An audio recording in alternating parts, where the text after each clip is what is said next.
Adalah sulit bagi kita untuk menghargai konsep NCD tanpa sepenuhnya memahami apa yang dimaksud dengan pendekatan yang berorientasi pada prinsip terhadap pertumbuhan gereja. Pendekatan yang berorientasi pada prinsip akan memenuhi 4 kriteria berikut.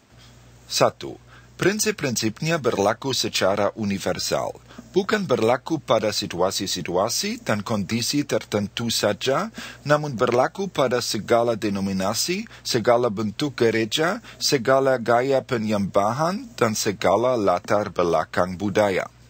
2. Prinsip-prinsipnya harus dapat dibuktikan. Sampai kita memiliki bukti empiris yang jelas, kita hanya akan memiliki konsep yang menarik dan layak dipertimbangkan, namun itu bukanlah sebuah prinsip. Hanya ada satu cara untuk mengetahui apakah suatu hal dapat disebut sebagai suatu prinsip yang universal. Penelitian yang berskala universal, yaitu di seluruh dunia. 3. Prinsip-prinsipnya selalu berhubungan dengan hal-hal esensial dan bukan aspek-aspek sekunder dari hidup kekristenan.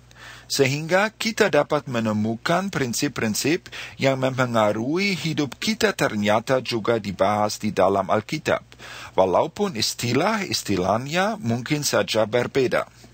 4.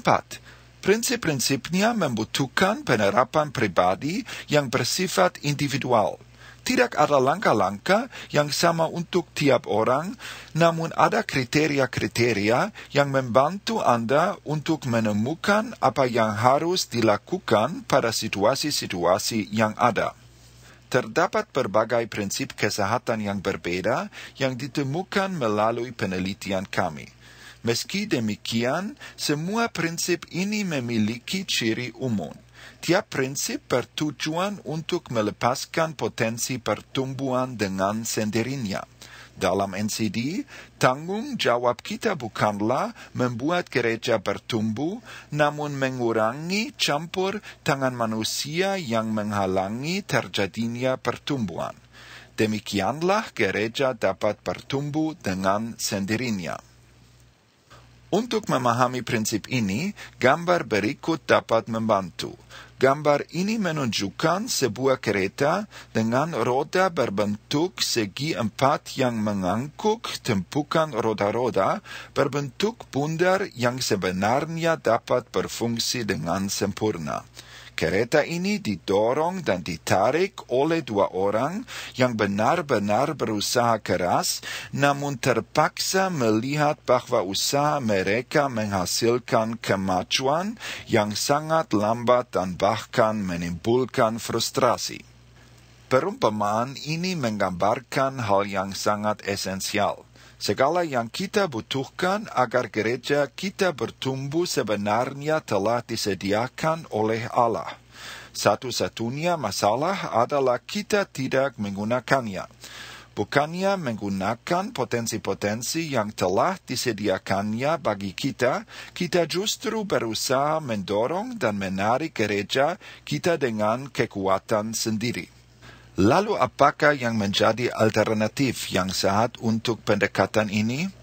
Dalam NCD, kita memiliki apa yang disebut dengan 6 faktor pendorong pertumbuhan. Saling ketergantungan, multiplikasi, transformasi energi, daya tahan, simbiosis, dan produktivitas. Jika Anda mempelajari 6 faktor pendorong pertumbuhan ini dengan seksama, Anda akan menemukan bahwa masing-masing daripadanya bertujuan pada pertumbuhan yang dengan sendirinya. Hal yang sama dapat Anda pelajari jika Anda mempelajari apa yang kami sebut dengan 8 karakteristik kualitas gereja yang bertumbuh.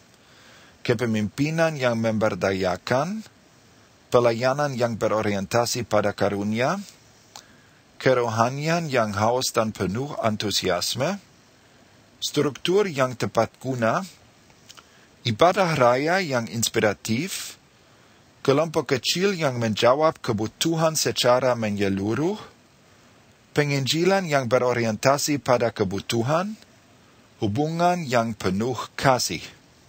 Masing-masing dari 8 karakteristik ini terdiri dari sebuah kata sifat, kolom A, dan sebuah kata benda, kolom B. Pada ke-8-8-nya, kata sifatnya merupakan unsur yang menentukan. Masing-masing faktor bertujuan pada pertumbuhan yang dengan sendirinya. Dengan jelas dapat tampak bahwa tiap macam gereja hanya akan berhasil sampai pada tingkat di mana ia menerapkan dengan atau tanpa sadar prinsip-prinsip yang telah kami sebut dengan istilah pertumbuhan gereja alamiah. Penemuan ini adalah salah satu aspek yang paling mendatangkan pencerahan dari seluruh penelitian kami di 40.000 gereja. Prinsip-prinsip ini berlaku tanpa peduli apapun aliran teologis Anda, filosofi pelayanan Anda, atau tipe gereja favorit Anda. Berlaku dalam hidup pribadi Anda, sekaligus hidup gereja Anda. Bahkan tetap berlaku walaupun Anda memutuskan untuk tidak memanfaatkannya.